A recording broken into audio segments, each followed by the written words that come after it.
নমস্কার। আজ শুভ জন্মাষ্টমী। সাঁইবাড়ি রাধা গোবিন্দজিউ মন্দির প্রাঙ্গণে এই জন্মাষ্টমীর অনুষ্ঠান পালিত হচ্ছে। এই বিশেষ শুভক্ষণে অবলার কর্ণধার রাজীব ওঝা মহাশয় আজকের আমাদের এই মন্দির প্রাঙ্গণে কিছু চারা রোপণ করার জন্য এসছেন। তার মধ্যে একটি বিশেষ গাছ, যেটা হচ্ছে এই যে গাছটি, এর নাম হচ্ছে হিজল গাছ, যেটা আমাদের পূর্ব মেদিনীপুর জেলার একটা বিশেষ বৈশিষ্ট্য। এটা মূলত পাওয়া যায় খেজুরি থানার যে হিজলি যে সমুদ্র তট, সেই সমুদ্র সৈকতে এই গাছটি পাওয়া যায়।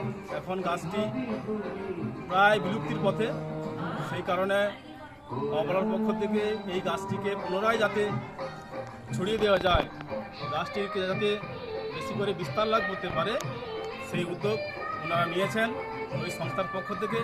সেই জন্য ওনাদেরকে আমাদের গ্রামের পক্ষ থেকে অসংখ্য ধন্যবাদ জানাই। এই উদ্যোগ আগামী দিনে আরও এগিয়ে চলুক, এই আশা রাখি।